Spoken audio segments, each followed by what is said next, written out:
Bien, un gusto estar con ustedes en esta otra ocasión. El día de hoy vamos a abordar el tema de la suicidalidad, un concepto bastante interesante que nos hace entender bastante el fenómeno de lo que conocemos al final como una condición de tragedia para el individuo y la sociedad, como el suicidio. Para entender el suicidio es imposible que lo pretendamos manejar sin antes entender todo lo que le acompaña en la anterior contacto que tuve. Les mencionaba que todo lo que convenía saber sobre la prevención y quienes estaban involucrados en esa atención, tanto desde la familia y el personal de atención en salud, de las unidades de atención bien, en ese sentido, es bien informar con el cuidado requerido sobre esto, porque si nos adentramos en el mundo de la clínica, y ahora lo que voy a abordar es precisamente ya entramos al clínico desde la red primaria y ya encarado de llegar al segundo nivel, a ideas sombrías, a ideas negativas, a ideas que nos van encaminando hacia ese paso de la suicidalidad. Y esto es bien importante, fíjense, porque muchas veces ustedes pueden estar frente a una persona que les va a estar platicando, no de que se quiere quitar la vida, o sea, podría ser que ustedes lleguen en la atención clínica a una persona que esté empezando y la misma persona ni siquiera se da cuenta, pero les está hablando de temas vinculados con la muerte. Por ejemplo, hay personas que mencionan que en su vida se les ocurre quitarse la vida, pero que empiezan a pensar que las cosas estarían mejor, como que ya no estuvieran acá, que su familia se libraría de problemas, que ya no generarían situaciones caóticas para ellos. Incluso hay personas que muy, de una forma, podría usted decir, muy sutil, le dicen a uno, mire, fíjese que yo pues soy una persona de tan bajo consideración personal que ni siquiera enfermedades graves me dan a mí, como que desearan una enfermedad grave.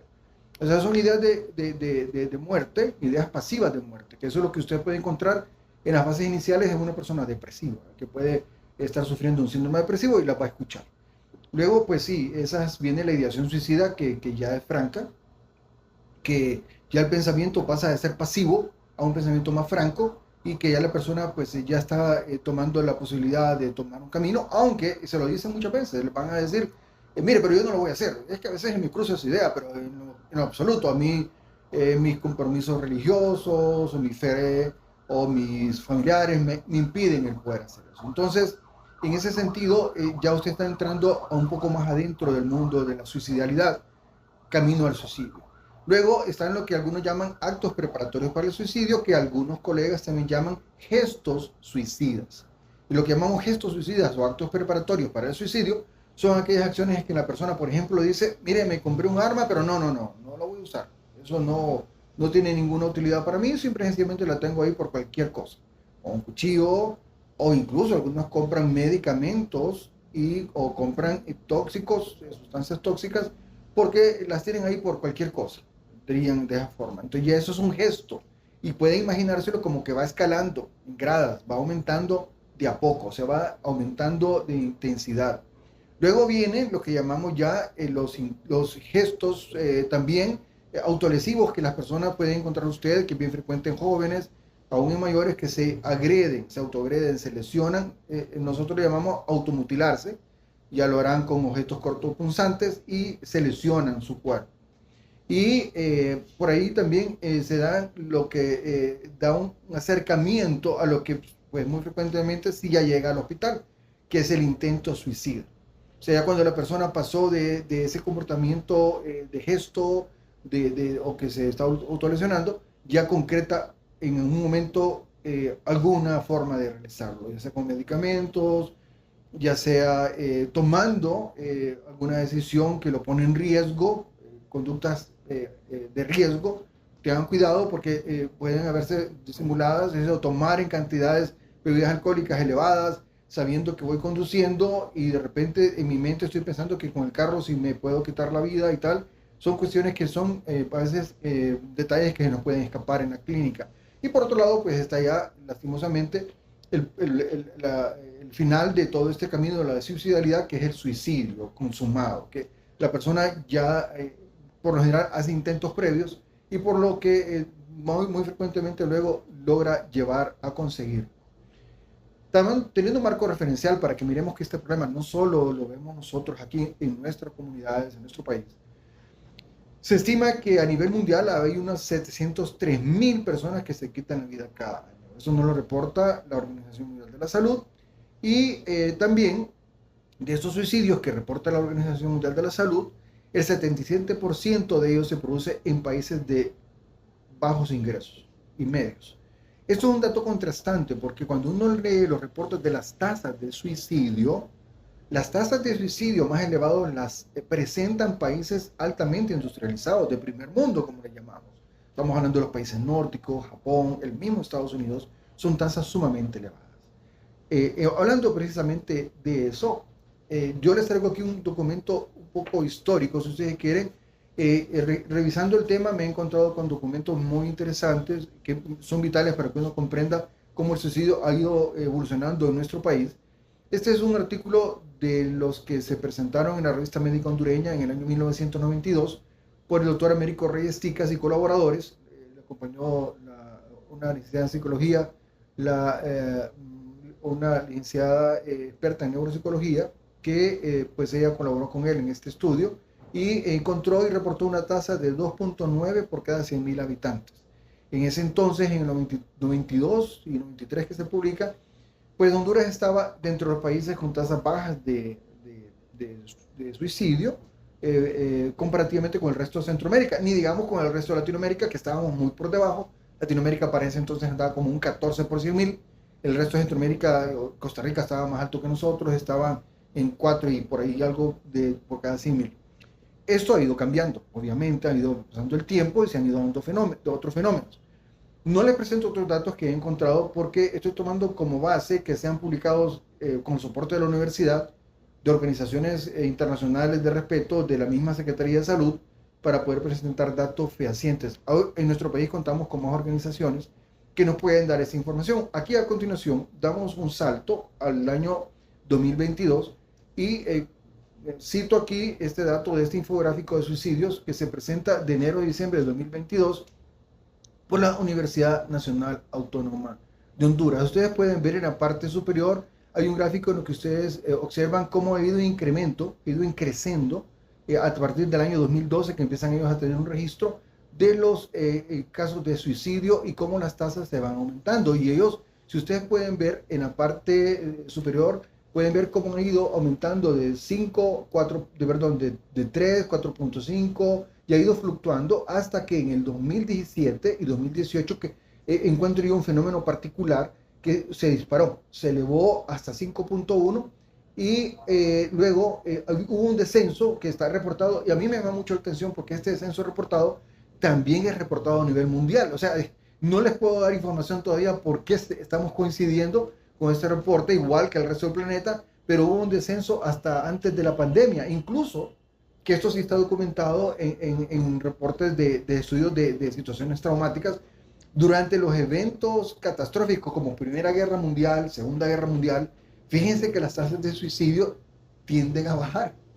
Es bien llamativo, ¿verdad? Y ustedes pueden ver que para el 2020 hay un descenso significativo que pareciera, digo, a primeras luces, hay que leerlo con más detenimiento y observarlo más, coincide con el resto del planeta que baja un poco ese incremento que se venía dando, pero a partir de 2021 se disparó nuevamente. Y es lo que muchas veces encontramos con las personas que ejercen la profesión del periodismo, que nos hablan de un incremento, que sinceramente podemos registrarlo aquí con la Universidad Autónoma, que nos presenta este informe, en donde sí hay registrado ese incremento. Estamos hablando que esos datos son llamativos. Podemos ver también cómo las cifras se elevan más en las poblaciones jóvenes. Estamos hablando entre 30 y 59 años, en la tasa más alta de suicidios, y también pues reportan una tasa menor en los extremos de la vida. También es mucho más alta, como siempre se ha reportado, en varones que en mujeres. El doctor Tica ya reportaba que pues era una relación mayor en varones que mujeres. Y otros datos interesantes que pues no les quiero enfocar tanto tiempo en esto. Por ejemplo, el método más frecuente sigue siendo el ahorcamiento, con un 48.4% de los eventos realizados, y la situación de que se realiza más los intentos suicidas pues precisamente en casa. Bien, Aquí podemos ver también que ellos nos presentan un dato interesante, que tienen un registro de las zonas con mayor tasa de suicidio por departamento, en donde vemos en rojo precisamente las tasas más altas, que están relacionadas con la zona central, la zona oriental, el sur del país y la zona occidental, donde se presentan pues tasas bastante altas de suicidio, que esto es bastante llamativo. Bien, en relación a un brinco nuevo que de datos estadísticos, saltamos al 2024 y aquí tomando en cuenta esta información que pues se nos brinda a primeras, podemos observar cómo en el primer trimestre de este año hay un descenso comparativamente con el año 2023. Obviamente estamos hablando del primer trimestre, no podemos dar más datos porque tenemos que cerrar el año y ver si este descenso que se está reportando es significativo. Nuevamente, el porcentaje de personas que más se suicidan son precisamente los varones, y en este primer trimestre que es reportado en el país, y las edades más frecuentes, se repite nuevamente, están entre los pues, 18 a los 30 años, son los que más frecuente pues, tienden a quitarse la vida en este momento. El mecanismo pues sigue siendo, aquí se le describe como asfixia por suspensión, que es ahorcamiento. Y de nuevo, lo más frecuente se presenta los suicidios se presentan en la casa, ¿ok? No es muy frecuente que se presenten en espacios inusuales, o sea, la gente está cometiendo el suicidio precisamente en un entorno personal. Bien, ¿qué actividades podemos tomar en cuenta o qué características relacionadas con el suicidio debemos de tomar en cuenta? Y quiero empezar por esto acá. Voy a dar la parte de la entrevista, pero en este momento les comento y les comparto la importancia de los que ejercemos la atención. Y no estoy hablando solo de los médicos, no estoy hablando solamente del personal especialista en psiquiatría, psicología. No, estamos hablando de la persona que atiende desde el momento que la persona pone un pie en una clínica, ya sea esta del Estado o sea privado. La importancia de cómo podemos ir tomando detalles para contribuir, ya sea en el triaje, cuando enfermería aborda al paciente.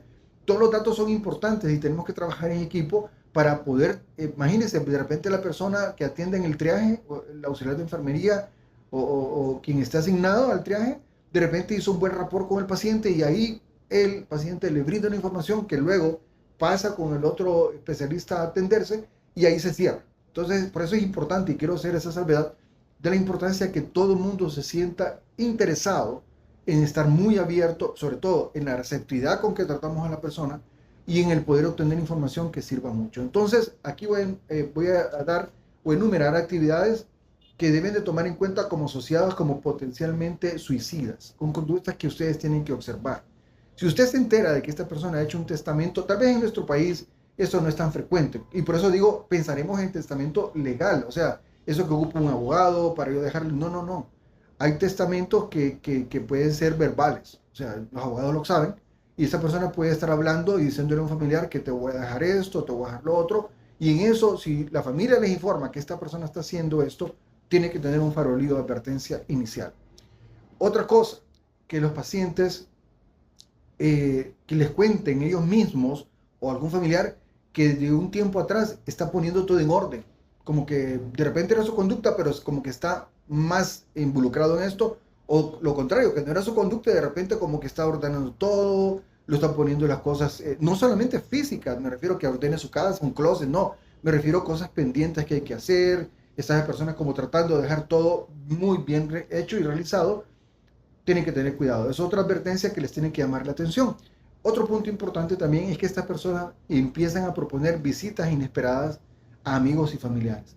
Hace poco un paciente me comentaba precisamente cómo su padre, que él estaba un poquito enfermo, recibió la visita de un familiar y dice que la expresión de su padre fue, ¿y eso que vienen?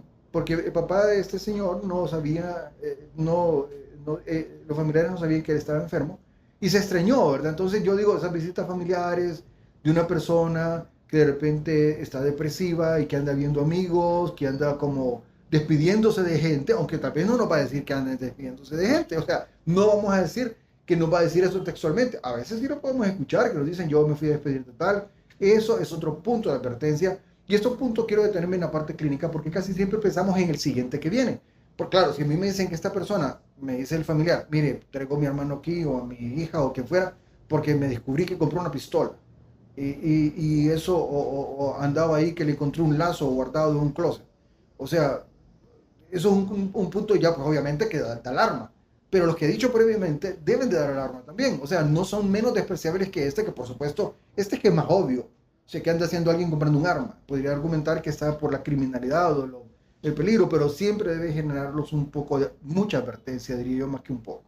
Otra que es más clara. Vamos en grados ascendentes. Ya cuando pasó de la pistola y la persona escribe una nota de suicidio, no es el legado que le deja a la gente. Esto es despedida literal, donde está explicando los motivos por qué está haciendo esto o se está despidiendo de gente, claramente advirtiendo que se va a quitar la vida. Este ya en aumento son situaciones que deben de implicar una emergencia al momento de atenderlo nosotros. O sea, de darnos cuidado, de dar un poquito de alarma y considerar que la atención a esta persona tiene que elevarse. Si pudiéramos verlo en un semáforo, y creo que no haríamos nada mal considerarlo así, ya aquí pasa del amarillo, pasa al rojo. Ya con esta consideración, esta persona está en un rojo que implica medidas más contundentes para poder ayudar a esta persona. Luego, está también esta se la cito porque es bastante sutil, hay que tener cuidado tampoco de no malinterpretar esta situación, pero es la visita a médicos y sobre todo médicos de atención primaria. Los médicos de atención primaria que me escuchan van a decir, y es que ahora venir con nosotros es una característica de suicidio. No, no. Pero muchas personas que están pensando en el suicidio tienen reportes de atender visitas a médicos de atención primaria 3 semanas antes de suicidarse. O sea, esto es como paradójico. Si yo me quiero quitar la vida, ¿para qué voy al médico? O sea, más bien si estoy enfermo, lo que menos quiero es que me atiendan porque me quiero quitar la vida. Pero ojo, recuerden que en medio de todo esto hay que tener ciertas consideraciones. Una, posiblemente esa persona esté viviendo una lucha interna y está buscando esa visita médica con la alta probabilidad de poder hablarlo, pero no se atreve a hacerlo. Entonces está dirigiéndose a esa visita de atención primaria, de repente en los últimos momentos que está tratando de advertir, de apoyarse, y entonces en ese sentido, obviamente, no son todas las visitas que recibe un médico en atención primaria, pero si suman factores anteriores, alguien me dirá, y seamos prácticos, doctor, pero me llega alguien que me viene diciendo que tiene una alergia, yo no voy a pensar que hay que quitar la vida. Totalmente de acuerdo, estamos claros. Pero aquí donde viene el arte de la clínica, donde usted tiene que preguntar más allá del malestar. En algún momento, como médicos también me pueden contar que de repente, al no encontrar una causa, una etiología que explique el por qué es alergia, escojo el ejemplo de alergia, usted también piensa a veces que existe la posibilidad de que sea un problema de ansiedad o que ese dolor que se está quejando de la migraña de repente tiene motivos más ansiosos. Entonces, cuando usted se encuentre ahí, mire a ver y mire en el expediente que de repente usted mira que en los últimos días está viniendo seguido. O sea, no le digo que piense que es suicidio, pero por lo menos tenga algún nivel de advertencia y tal vez pasarlo con el psicólogo, pedirle que lo entreviste un poco más a profundidad y decirle que pues tiene una ligera sospecha y que hay que tener cuidado. Pasamos a otro punto importante que creo que tiene que considerarse muy, muy, muy bien. Entonces, ya pasamos de las conductas que nos advierten, ahora vamos a pasar a las características que tiene la persona con el riesgo de suicidio. Una de ellas es, estas personas pueden llegar a usted planteando que están preocupados por la muerte. Bueno, se va a decir, pero a veces es cierto, tener una afección, no sé, grave, y pues sí, sí, solo les comento que es una situación que usted tiene que observar. De repente usted dirá, aquí me viene alguien con una gastritis y está preocupado por la muerte. Yo podría pensar, hombre, de repente ama tanto la vida, o de repente es lo que tiene es una ansiedad extrema que está viendo alarmas donde no debe. Pues, todo eso hay que considerarlo y clínicamente es válido. Pero dentro de todos los ítems que hay que considerar, también póngale un check de vigilancia a esa preocupación por la muerte como una señal muy incipiente de un pensamiento que están trasladándose a la muerte pasiva. ¿Ok? Entonces, solo como observación, no es un criterio diagnóstico, ni es un criterio clínico de peso para decir, podemos asustar al paciente, decirle, señora, usted está con gastritis y está pensando en morir, ¿usted se quiere quitar la vida? No, no podemos hacer eso. No podemos decirle eso al paciente porque lo vamos a grabar. De repente no anda por ahí la historia del paciente y si la tuviera lo vamos a esconder porque cuando se sienta advertido, conscientemente de repente ni lo sepa. De repente estos pensamientos en lo que en psiquiatría y psicología llamamos están en el inconsciente. Entonces no lo tiene claro para decir sí, puedo decir que sí. porque ni él mismo lo sabe. Entonces hay que tener mucho cuidado, solo lo manejo como un punto de advertencia, que hay que tenerlo como una observación, diríamos, sin conclusiones diagnósticas. Otro punto a considerar, esas personas que tienen tendencia al aislamiento, al retraimiento, sobre todo aquellos que han cambiado la conducta, que la conducta precedente han sido personas sociales, personas que tienen capacidad de socializar sin ningún problema y que son personas que más bien son dinámicas, involucradas en asuntos de vida personal y de personas que le rodean. Es más complejo cuando estamos frente a una persona con conductas más bien de timidez, de fobia social, de cuestiones que podrían incluso considerarse parte del espectro autista, o sea, de que tienen tendencia a tener problemas para socializar. Ojo, porque ahí se dificulta. Pero en los dos casos, uno solo queda en observación cuando es la conducta previa y el otro si es una situación que usted tiene que plantearse ya aquí no ligeramente, sino que debe de encenderle por lo menos el farolito amarillo, decir, ¿por qué cambia de conducta? Porque se está retrayendo cuando ha sido todo lo contrario. Entonces es un punto importante que ya empieza a elevar los tonos de observación. Luego, por otro lado, volvemos al punto anterior, que es parte de eso. O sea, estamos hablando de personas que sí han sido sociales, que han sido muy vinculadas con su familia, o uno de los dos. Hay gente que sí muy vinculado con amigos, pero con la familia no. Eso también puede pasar, o viceversa. O sea, muy vinculado con su familia, pero de pocos amigos. Ok, es un abanico de posibilidades, ¿ok? Pero cualquiera de estas situaciones por lo menos debe de indicarnos de que esa persona que nos llega por un dolor de articular, por ejemplo, a la atención primaria, o que nos llega... Los síndromes de dolor son de mucho cuidado, les cuento, ¿verdad? O sea, los síndromes de dolor siempre debe ejercerse una especie de activar una advertencia para que nosotros estemos detrás de los síndromes dolorosos y sobre todo los crónicos, no digamos también afecciones con un diagnóstico de posibilidad de ser una enfermedad terminal, aquí se eleva todo esto. Todo lo que estoy predigo precedentemente se elevan estas situaciones y usted tiene que tener mucho cuidado. Luego, un punto también vinculado con lo anterior es el distanciamiento emocional de los demás.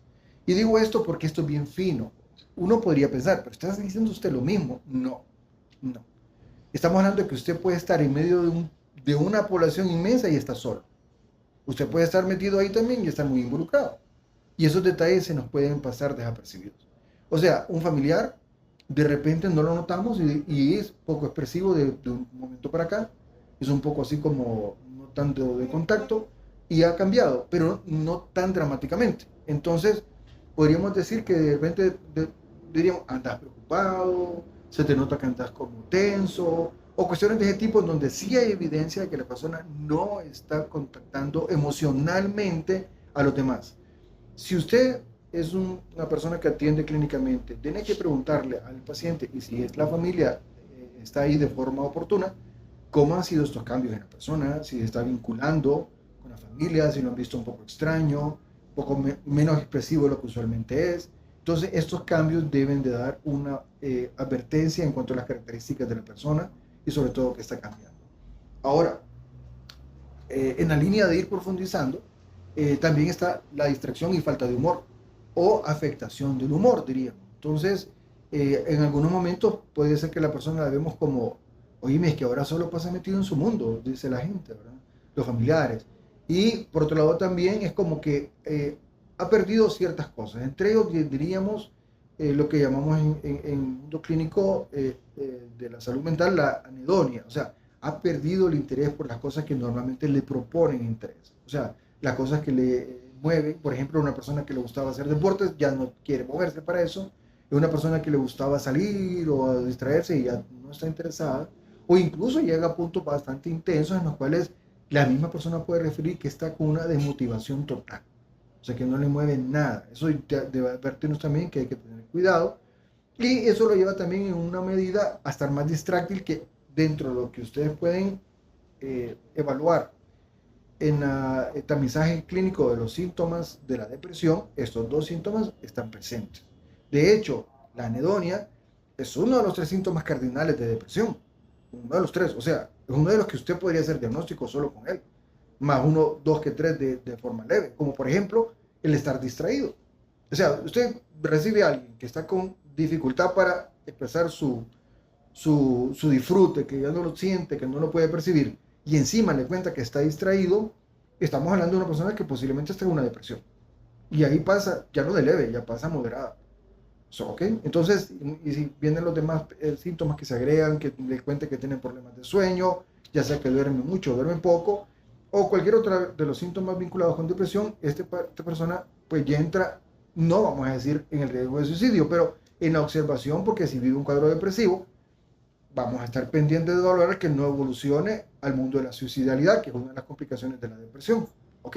Entonces, igual, o sea que en otras especialidades, cuando una colega de X área, por ejemplo, diríamos medicina interna o endocrino, le llega un paciente con una exámenes ¿cómo se llama?, de glicemia y una glicosilada un poquito alta, porque todavía ya dicen está en un estado de prediabetes, que muchos discuten que si existe eso o no, pero ya el facultativo de estas áreas ya poner al paciente de advertencia, indica dieta, y sumamos esto que ha aumentado un peso, que tampoco sea dramático, ya uno ya incluso le hablan de tomar medicamentos para evitar complicarse, y en algunos casos hasta otro tipo de fármacos inyectables. Entonces, aquí yo tendría la idea de compararlo, así como un paralelismo con el mundo de la depresión, un poco parecido a esto que estaba hablando del mundo metabólico y endocrinológico.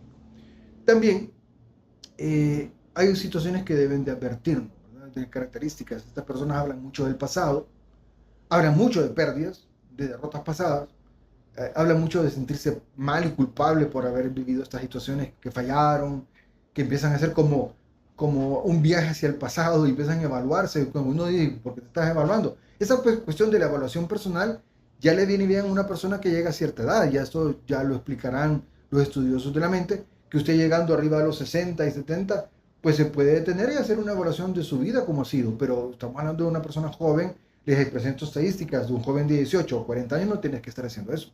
Digo, literalmente no, pero si lo empieza a hacer, tampoco vamos a culpar que alguien, porque es una persona ordenada y quiere ver qué hizo, qué lleva hecho a los 40, no es que no tenga derecho, claro que tiene derecho, pero si le suman los otros síntomas, ya usted tiene que estar advertido de que algo puede estar pasando.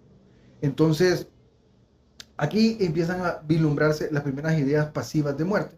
Entonces, como le comenté al inicio, se expresan ideas de que los demás y el mundo que los rodea estarían mejor sin ellos. Ya oír esto, ya sí no hay dudas.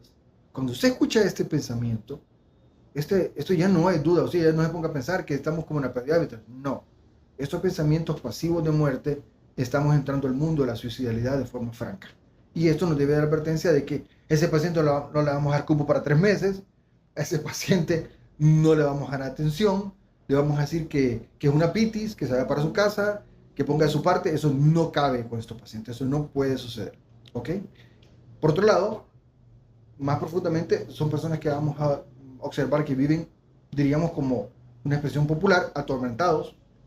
La desesperanza es un pensamiento que les acompaña, todo lo miran sombrío, piensan que las cosas no van a ir bien y también tienen pensamientos de impotencia personal, o sea, presentan una baja autoestima, ellos se sienten con ideas de minusvalía y esto pues ya también es una señal de advertencia y de cuidado. Tal vez en el orden sería esta primero y luego las ideas pasivas de muerte.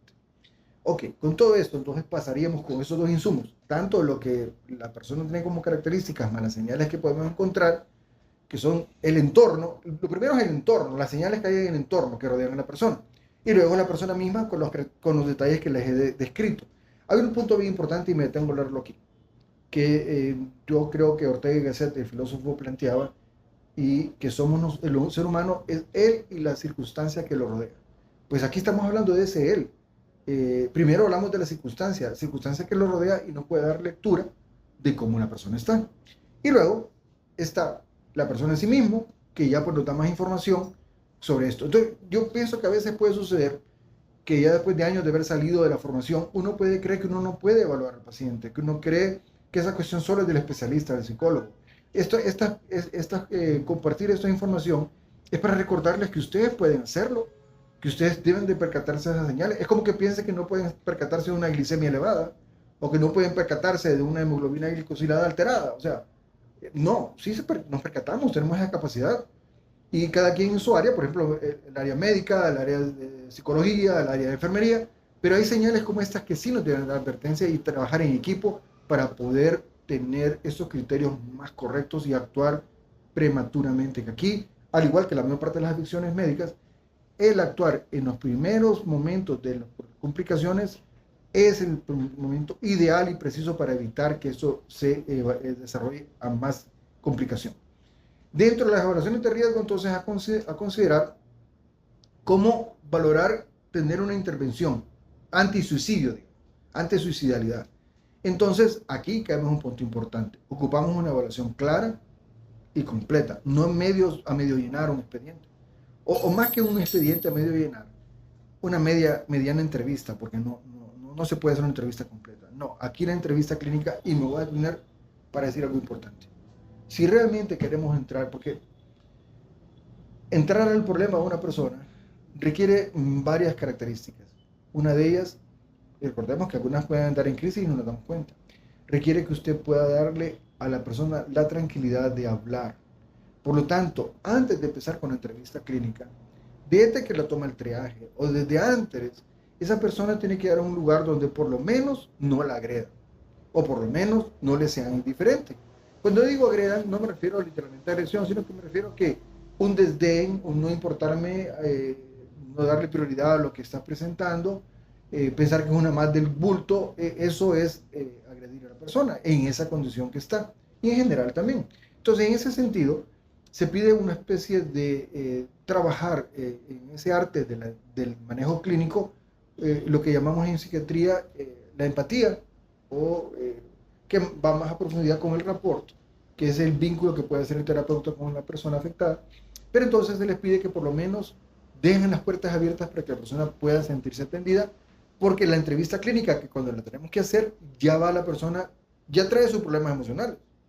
Y si se le interactúa de forma negativa, no va a favorecer que esta persona pueda ejercer su actividad, el médico o el caleno, o el auxiliar de enfermería, el psicólogo, de forma adecuada. Ya se va a bloquear el vínculo y entonces va a afectar la información. Y esto es algo que debe de evitarse. Por lo tanto, hablar, por supuesto, de la entrevista clínica es sumamente importante, no dejar pasar detalles. Estamos hablando de situaciones del entorno de la persona, de la familia, de situaciones de pequeños detalles que hablan de esto, asistir frecuentemente a atención primaria y otros detalles que no podemos dejar despercibidos. Eso de preguntar lo podemos encontrar en antecedentes personales patológicos. O sea, le podemos preguntar a la persona, ¿de qué país es usted?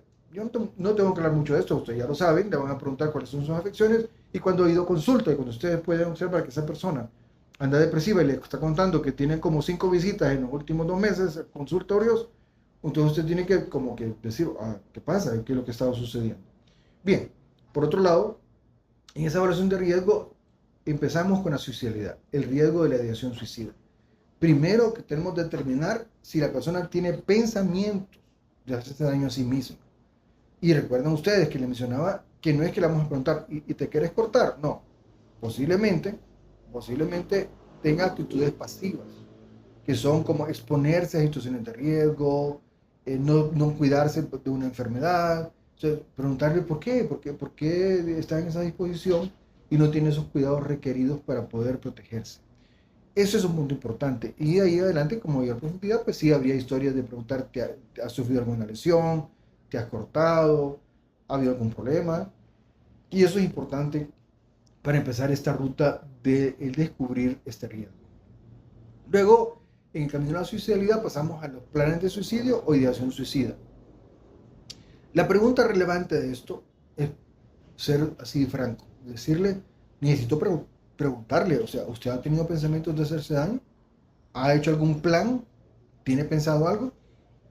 Obviamente esta pregunta tiene mayor posibilidad de ser respondida si se ha logrado que la persona se sienta en disposición de ser entendida, de ser atendida. Entonces es posible que sí les puedan decir que lo ha hecho en el pasado, tal vez se salten un poco a hablar lo que lo tiene pensado en el presente, pero ya empiezan a soltar un poco de información sobre esto. Obviamente aquí, ya en este nivel, cuando escuchamos esto, obviamente esto ya pasa al manejo con el experto, al psicólogo, al psiquiatra.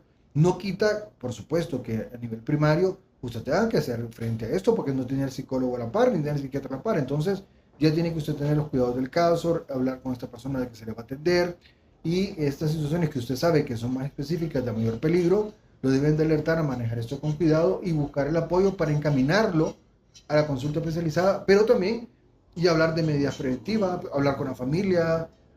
Hay un punto que tenemos y se me ha escapado hablar, y esto de haberlo dicho al inicio, es que debemos de hablar con las personas y explicarles que todo lo que se hable, lo que llamamos consentimiento informado, de forma verbal, todo lo que hablemos en la atención clínica, por muy breve que sea, está protegido por el secreto médico o el secreto clínico de quien ejerza su atención, y solamente se le aclara que solo hay dos cosas que no se pueden reservar, que son ideas homicidas o ideas suicidas.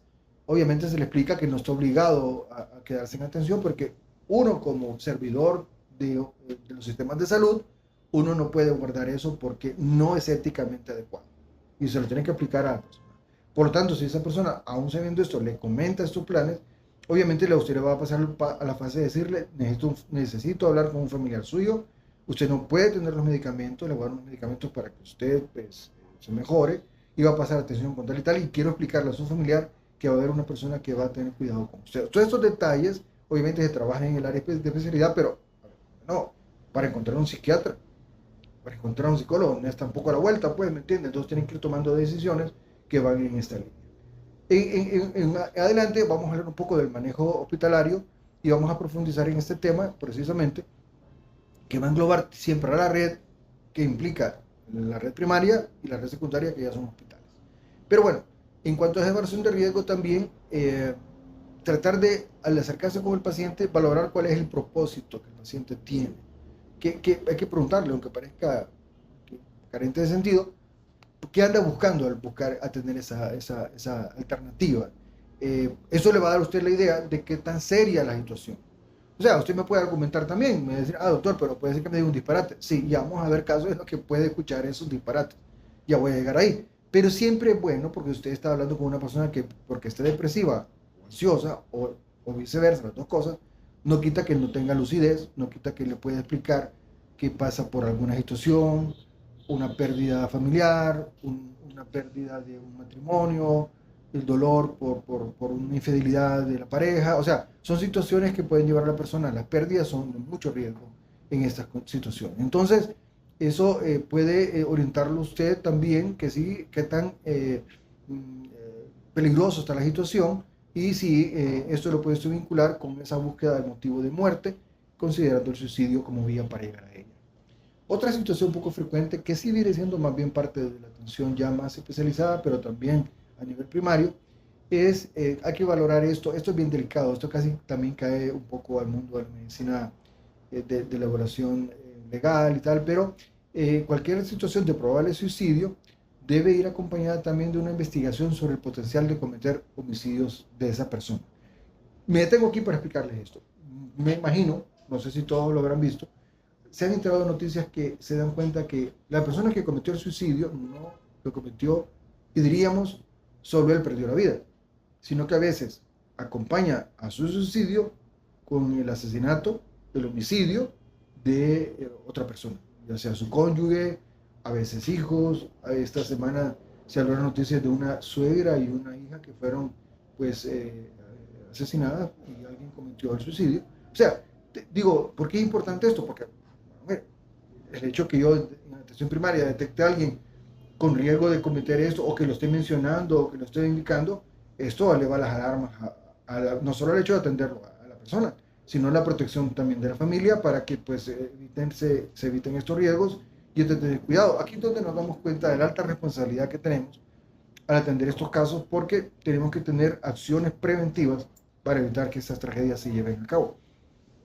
También tenemos que pensar al evaluar los riesgos de suicidio, qué factores de protección debemos de ir trabajando ya ante los factores de riesgo. Por ejemplo, buscar con el paciente sin imponerle qué cosas podría tener como motivaciones para vivir. Muchas veces los pacientes le dicen, no, yo no me quito la vida porque mis hijos no los puedo dejar solos, porque mi esposa, porque mi familia. Entonces, esas situaciones hay que trabajarlas mucho. Bueno, obviamente, usted al oírlos, hacerles, eviten dar consejos. O sea, eviten como yo te voy a enseñar, eso no funciona. sino hacerles una valoración de lo importante de ese pensamiento que él tiene.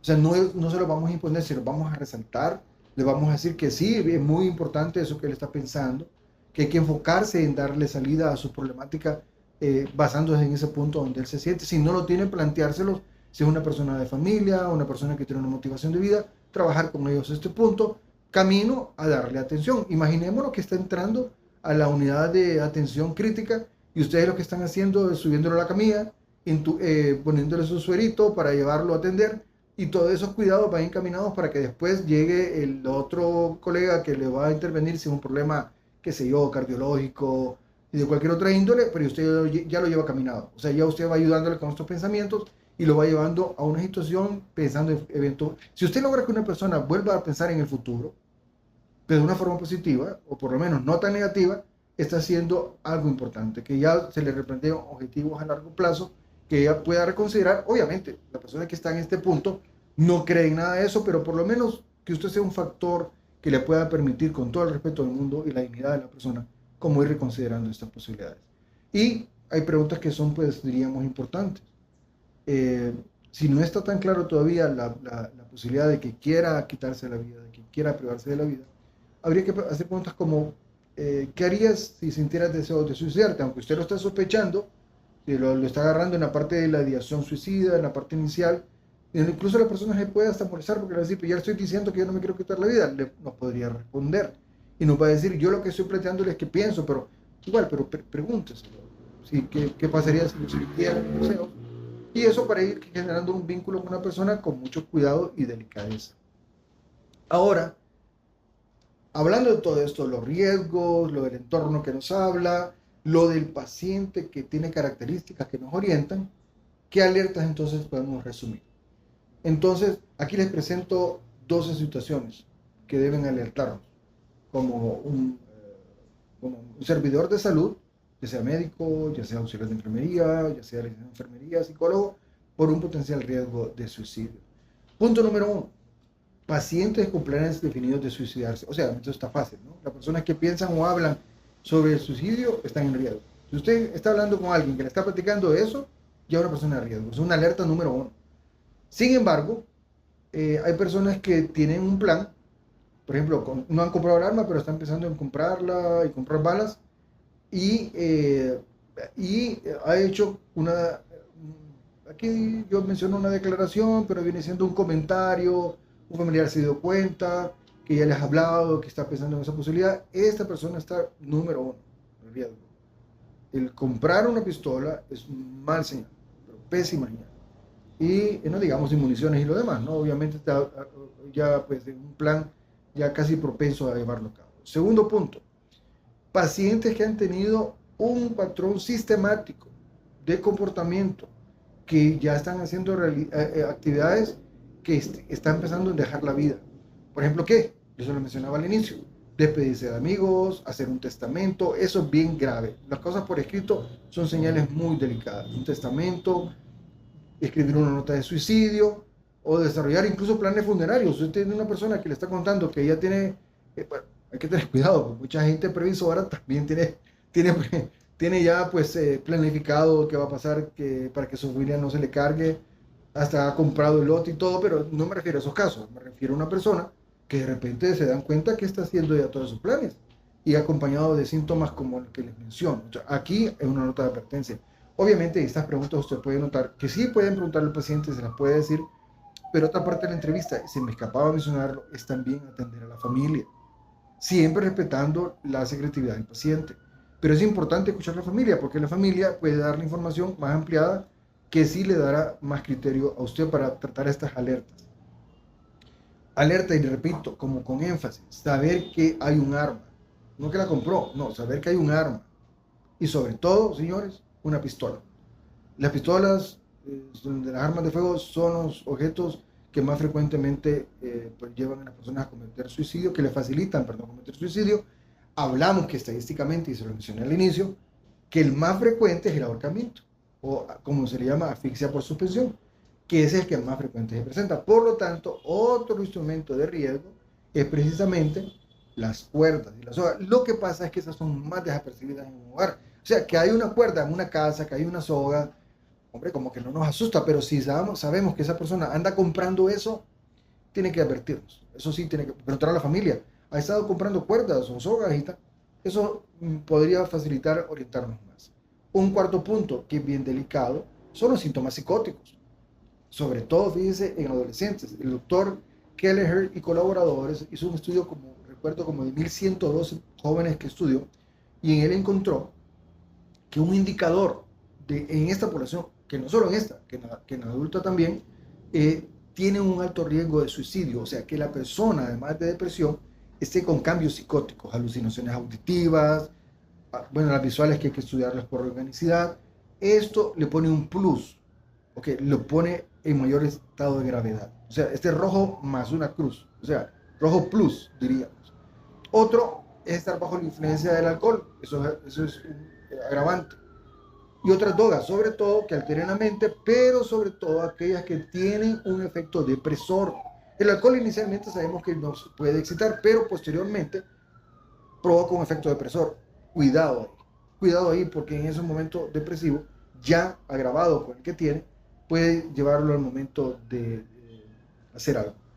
Muchas veces hemos visto en cuestiones de cinematográficas, incluso en canciones, cómo se asocia a la persona depresiva ingiriendo bebida alcohólica. Incluso la figura de la persona que trabaja en el bar, que les toca estar escuchando a muchas personas sus tragedias y problemas, precisamente acompañados de un licor. Sexto punto, si el paciente enfrenta una pérdida grave, una pérdida inmediata o inesperada, como mencioné anteriormente, cuando se ha perdido un ser querido o es abandonado por su cónyuge y agravados con situaciones como maltrato físico, infidelidad. Estas situaciones hacen que la persona esté en un riesgo bastante alto y son alertas para nosotros. Y todo lo que hay que preguntar, o sea, no solamente que esté depresivo, sino que hay que preguntar sobre todos estos detalles. Punto número 7. Si el paciente está aislado y solo, eso es una mala señal. O sea, el ser humano fue diseñado para ser gente, persona de comunidad, gregario. O sea, el hecho de que esté solo, obviamente hay sus salvedades con rasgos de personalidad, pero no es una buena señal. Y si la persona tiene depresión de cualquier tipo, tampoco es una buena señal. Eso nos alerta. Punto número 9. Si el paciente, como lo mencioné anteriormente, presenta una alucinación, pero aquí no es la alucinación que hablé anteriormente, que me hablan, que me dicen, que me están hablando que me quieren hacer daño, no. La alucinación que se pone en un punto delicado es que esa alucinación le esté dando órdenes de suicidio, órdenes de quitarse la vida. Y a veces pasa también con la cuestión homicida, que mucha gente vive esa situación dual, o sea, piensa en quitarse la vida y en hacerle daño a otra persona. Entonces, este es un mensaje poderoso que tiene que tener cuidado. Incluso yo lo comparto como clínico y lo hago con otros, que muchos de los eventos suicidas más cruentos están sumamente vinculados con alucinaciones y sobre todo las que ordenan el suicidio. Se vuelven sumamente cruentos. Y punto número 10, alta de hospitales psiquiátricos. O sea, nadie debe salir de un psiquiátrico. No, ese no es el punto. Obviamente los hospitales psiquiátricos deben de dejar de ser manicomios. No podemos tener gente encerrada en estos centros. La idea de la atención de salud sana, no solo moderna, sana, es que deben de retornar a su casa pronto, pero ojo, no podemos negar que el periodo de la salida es bien delicado. Por eso si contamos con una unidad, que en el país pues solo tenemos una, que es hospital de día, es de mucho valor, porque nos puede garantizar que en ese periodo que sale del internamiento, y si vive en la ciudad, lo podemos estar citando para dar un monitoreo y continuidad de apoyo. ¿Esto por qué pasa? Supone un momento difícil, porque obviamente las estadías en los hospitales, por muy largas que sean, al salir y retornar a su vida cotidiana, pues todo lo que puede vivir, las inseguridades que tiene, los problemas que está enfrentando en el entorno, se reactivan en su mente, no las ha resuelto y va para camino de resolverlo. Entonces esa fase es una fase crítica que si no hay una unidad de hospital de día, la importancia es citas continuas y cercanas. Los hospitales deben de dar, al salir una persona con ideación suicida, citas semanales, por lo menos el primer mes, y después espaciarla cada 2 semanas, de ahí hasta completar 12 semanas de su egreso, para poder asegurarnos de que esa persona está siendo atendida y vigilada por el psiquiatra, por el psicólogo, por el médico de asistencia primaria, por el terapeuta funcional, por el nutricionista y por todo el equipo que puede formar parte de esto, por el trabajador social también, que es bien importante en este punto. Entonces, esto es importante porque es una cuestión que vamos a tener cuidado si nos llega a la consulta. Por ejemplo, un paciente que me diga, acabo de salir del hospital y estuve ahí porque estuve depresivo y con intento suicida, entonces vengo acá. Entonces, usted tiene que poner como en alto las alarmas y decir, esta persona no la puedo dar cita en 3 meses. Esta persona tengo que verle prontamente para darle seguimiento. O se lo pasa también al licenciado en psicología para que le dé esa atención más próxima y continua. 11. La ansiedad. La ansiedad en todas sus formas puede conducir a un riesgo de suicidio. La sensación de constante pavor, de tensión, resulta insoportable para muchas personas, ¿sí? Uno puede incluso tener pacientes que la causa primaria o primera de atención es un problema de ansiedad. Ni siquiera viven en la ideación de la depresión con ideación suicida. Pero una ansiedad no resuelta que se prolongue lleva a la persona a tal nivel de desesperación que posiblemente la va a caer en un estado depresivo y empieza a disparar estas llamadas. La persona es que todos vivimos ansiedad. Nadie está exento de vivir ansiedad. Por lo tanto, cuando se pierde el control, esto se puede ir de las manos y ser un condicionante para agravar la condición y llevar también a esta situación del suicidio. Entonces la ansiedad es un factor que no se puede dejar de lado. Muchos de nuestros pacientes que vemos atención primaria llegan con lo que llamamos somatizaciones, o sea, llegan con síntomas físicos. Ojo con esos pacientes. Ojo también con el dolor.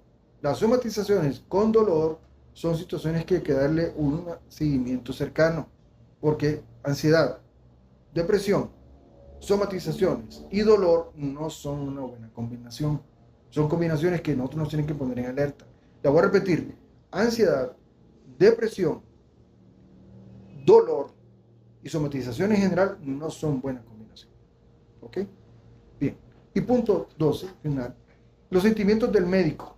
Y lo dejo de último porque creo que es muy importante. Aquí serían los sentimientos, tal vez traducido de mejor forma, la percepción que uno tiene como médico, como parte del equipo de atención, vuelvo y repito, auxiliar de enfermería, licenciado de enfermería. Aquí en el hospital, por ejemplo, nuestra personal de enfermería es muy bueno en esto, son muy especializados. Muchas veces incluso se llegan con uno al ver al paciente y ya le cuentan a uno. Se los digo de forma práctica. Yo aquí me siento orgulloso de trabajar con el personal de enfermería muy capacitado, muy bueno, que ya uno más bien advierte, doctor, esta persona viene mal.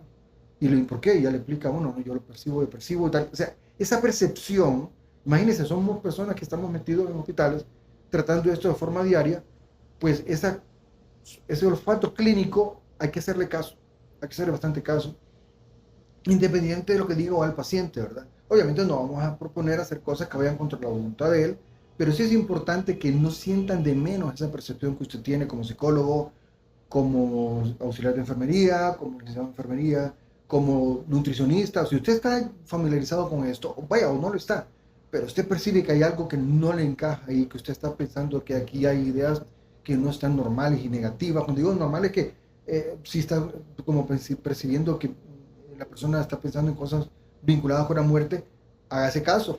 Hágase caso que no hay ningún error en hacerlo, porque lo que usted puede hacer es que se le va la mano un poquito, pero lo cuida al paciente, lo atiende a la persona que está en el momento.